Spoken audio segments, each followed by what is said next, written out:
too much of a good thing, right? Like someone is masking their emotions too much or tolerating distress too much to the point where they are not able to either acknowledge to themselves or others of like, hey, I'm maybe struggling here. And I actually don't need to tolerate this distress anymore. I've done like too good at that. Like I actually need some help. But yes, very adaptive traits when not too much of a good thing. I feel like it's been kind of like a blessing and a curse, right? I've used it to my advantage of that's just like pushing things down and being like, if you feel this way, you're still going to go. Even when I feel on my worst days, I'm like, I'm getting up and I'm still doing it, because I'm like, there is no other option. Like, even if I do feel like I have a setback or I'm not feeling 100 or I'm internally having this dialogue, I'm still going to fight through it because I'm like, I have to. There's no other option. And I would say still, Paul, like I'm imagining that there are some contexts in which maybe you are prioritizing that value of, I want to show up for my team today, so I'm going to push through. And, maybe that's about like, if you value connecting or collaborating with others, sure, there's going to be some days where we push through. But I think we have to think about the balance of prioritizing our values. Like at what point, I'm imagining being in therapy, you also value self-care, right? I love self-care, yes. Yes. All about self-care. At what point is it like, I'm actually going to choose to prioritize my value of self-care? It can't be that like every single time at the expense of another value, we're always prioritizing the value of work. There's nothing wrong with valuing that, but at what point maybe does a person also value fairness and like, what is fair to them at some point too? And maybe that's sometimes thinking like, hey team, I've got to sit out today because, I really need to. Is functional depression different than depression as in the chemical imbalance? It's with both. I would say that, there are chemical imbalances.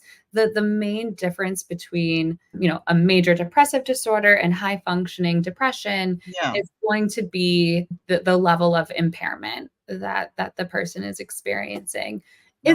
It's possible that the person who is experiencing that high functioning depression might not have to that same extent, like the lack of serotonin in the brain, right. that the person who meets criteria for major depressive disorder would meet. I would say that likely the biggest difference between, that like high functioning depression and more major depressive disorder is that likely the person with the high functioning depression has that superior ability, for control, is able to mask their emotions more innately at a biological level than the major depressive disorder. But it's not to say that people who also meet criteria for major depressive disorder might not also still have that ability to mask emotion. Right. We're talking about implementing for people who have high functioning depression good things to look forward to. So for me, I'm like, that's going to the beach with a bottle of champagne, eating chicken fingers and a good book, right? Okay, but to somebody else, that could be obviously very subjective, and they could, say, hey, I want to walk over flames and travel Mount Everest. I don't know, right? But like those are, they're finding something in their life to incorporate after meeting XYZ amount of goals. Maybe they're working on it, saying, this week I'm going to do 4 things out of my 10 things to do on my list, and I'm just going to be okay with that. And I'm going to reward myself with XYZ. Yeah. And maybe the only language I would change a little bit is like, do they have to, get things done before they engage in like that pleasant event for them too? So often we have a rule of like, I can't, do my fun activity before I've like crossed off things on the list too. Gotcha. So it might even be that like, you're going to the beach with chicken fingers before you've even like looked at the list too. No, and that's important because I think then you start to follow in an unhealthy path where then I think I'm only going to reward myself with something if I get it done or when I get it done. Right. Yeah. So definitely wording is key too.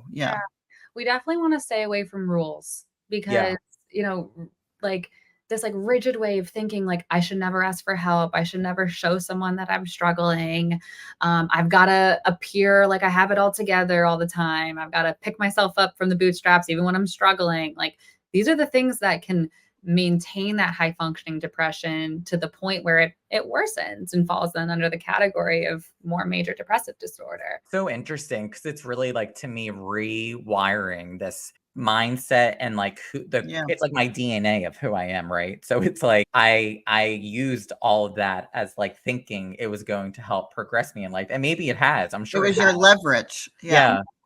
Yeah. But Yeah. then now as I get older, I find it to be more of a hindrance in a way because I don't feel like I'm fully living in this like Well, you would never. it gives you, it goes from that high functioning of doing all of that, being given leverage, going, to then I feel like then again, it's a circle, then becomes the anxiety because then you didn't get things done.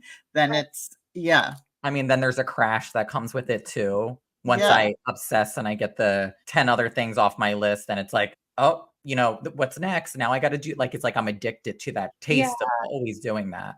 Yeah. Yeah. And my guess, Paul, would just be that you are, well practiced in one area or, have more practice engaging in the really wonderful skills still of like being able to tolerate distress and do what you need to, because these are the skills that are really reinforced and rewarded.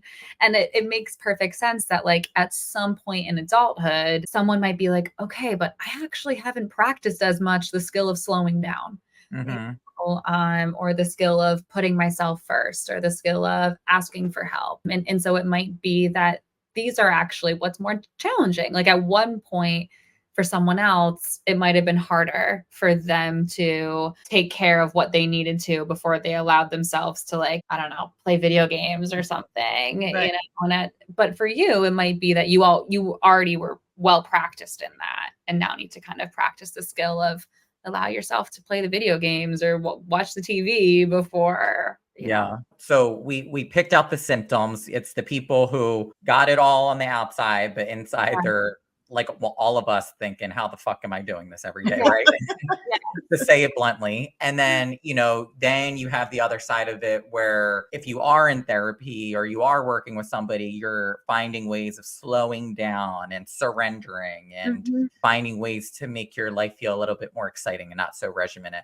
Mhm. Where's the in between? Where are we like, if we're hopeless and in bed some days, which I'm like, I'll admit, I definitely have felt like that. What are things that maybe we could implement before we take the step of seeing somebody, or what are the steps that we could do to even become self-aware of knowing, hey, there's something going on and we need to try to figure out how to navigate this. Yeah. I think, well, step one is just understanding that depression manifests itself differently. And then step two, I think, is starting to learn how might depression feel for you. So is depression that like, oh, I can't get out of bed feeling? Is depression a tightness in your chest? Is depression a greater appetite or less appetite? Starting to become more familiar with how does your emotions manifest? And then I think, are we up to step three? Yeah. Step three would be, rather than kind of like habitually skipping over then those signs that your body is giving you, I think step three is turning inward and just sitting with those feelings, noticing it and starting to label like, this is that depression, or this is sadness, whatever language feels comfortable. And rather than immediately skipping over it, kind of turning inward and asking yourself, like, what might this emotion be here to tell me right now? Because all of our emotions are, and anxiety protects us from danger, like I said, sadness, is that alarm system when we've lost something. So kind of asking yourself like, oh, what don't I have? Right, Mm-hmm. what might my body just be trying to tell me? And I think that's kind of the first step of this, is just engaging in some of that like curiosity, what we call the skill of self-inquiry, and it's the skill of just first turning inward and being able to kind of learn something versus doing that immediate, like, I'm pushing all of my emotions down. Yeah. Yeah. I'm sure something of this can resonate with anybody, that there's some glimpse that they have Absolutely. felt this. Yeah. Yeah. That's kind of resonating with me a little. Good. Like, I'm like, oh, I didn't think that of myself. And then as you're talking and saying things, I'm like, oh, maybe. There's a genetic component to some of this. So if Paul's like way of coping is to be more of that like masking of emotion, that could be that there's some of that there for you too. I was literally going to ask you and say, we just need something else to blame on Barb at this point. So I was like, is it Add it to the list, Laura. is high functioning depression a nature versus nurture thing? Like, could it be picked up at home? Obviously, genetics are crucial when it comes to the, the breakdown and makeup of someone's like, mental health. But are there things that high functioning depression people maybe see at home growing up, or they pick up on another parent's reaction or emotions? Absolutely. Not to blame you, Barb, by any means. But It's okay. It's okay. More generally, we'll just zoom out and say, yeah, I mean, our environment can really reinforce the way we respond to emotions. Even thinking about like when a child comes to school and they're like have a slight cough, right? But if the teacher's like, oh, I'm so glad that you showed up today, like we're having an exciting lesson, like that's still teaching them like, all right, come to school, like don't necessarily slow down. And that can then just over time turn into maybe we also then see like a parent who never really took a day off from work, or we get promoted at work after always crossing off everything on our to-do list, so things get reinforced. But certainly I think in our development, when we receive any sort of messages that are reinforcing to like never really express negative emotion, and it might sometimes be that a parent just doesn't know what to say for when their child is struggling. And so might, be really encouraging and just positive if someone's saying like, Mom, I'm having a really hard time at school. Like so-and-so isn't being nice to me and I'm really sad about it. And the parent is just like, everything's going to be fine. Like, don't worry. Like, you've got this. I mean, it's so kind and such a natural, innate response because no one wants to see their child's in pain and struggling. Yeah. And yet it like subliminally sends the message of, I'm kind of uncomfortable with negative emotion and I just want everything to be okay and for you to be okay. And over time, if someone gets that message every single time they express a negative emotion, the brain might learn kind of what's the point of me revealing vulnerability and weakness. Yeah, they're going to shut down. Or keep it more inward. Yeah. And also, I was just kidding. I was like, if we're going to blame it on a parent, it sure as hell is not going to be Barb. It's going to be the other one that's not on the podcast with me. So fair enough. There's a reason for that, right? For people who want to know a little bit more about you and your work, could you give them, a website, your social media handles? I would love for them to check you out.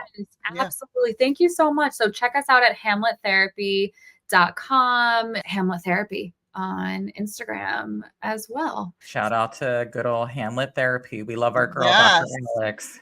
Thank you guys so much for having me on. This was so fun to talk about, and I hope we can continue to spread the word about it. I thank you both for being willing to have these conversations and your vulnerability. Thank you so much, Laura. Thank you. I appreciate it. Take care. Right, bye, Laura. Bye. I feel powerful. What a great episode. I feel like we always say that because we really do have such great guests, but great guests. And she works with Dr. Alex. I want to move up that way just to go to their place if they have two of the best of the best. Hamlet Therapy. Hamlet Therapy. I mean, dream team. They got a good team over there. A team. Yeah. I've been seeing so many things kind of start popping up on the topic of high functioning depression. And I had read some things and I just was like, wow, this is speaking to me. Like this truly feels like something I did not, I think everybody knows about, for the most part, high functioning anxiety. Hello, you're looking at. And everybody knows about depression. There's so many different forms of it. Yeah. No one thinks, I say depression as in like what everybody thinks depression is, laying on the couch fetal position, like no one moving or be able to function in the world versus a functional depression is very different. Yeah. Depression is not one blanket. It's never black or white. What we've learned on this podcast from talking to people, there's always different little nooks and crannies and things. And I felt like high functioning depression, in my opinion, will continue to rise with the likes of social media, with the likes of, like she's saying, burnout, keep doing your job and being unhappy and burn out and, be miserable. Well, everybody's just always, everybody wants to be famous. Everybody wants $1 million. Everybody wants the big house. Everybody, it's go, go, go now. Like she said, You fired shots at me.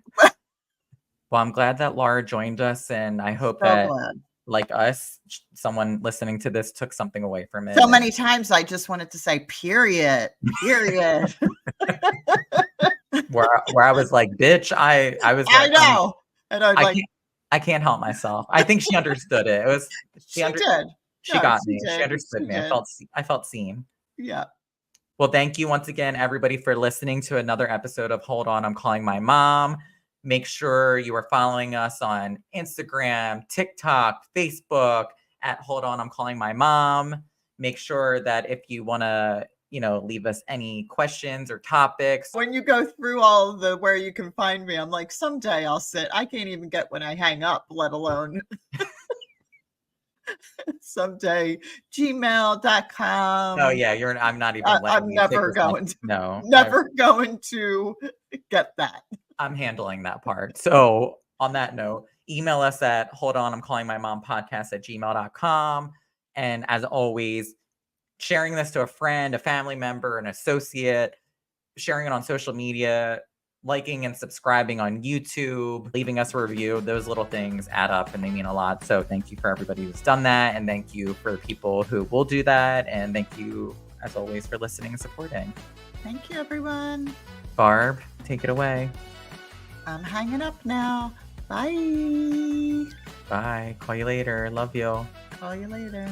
Love you. Bye.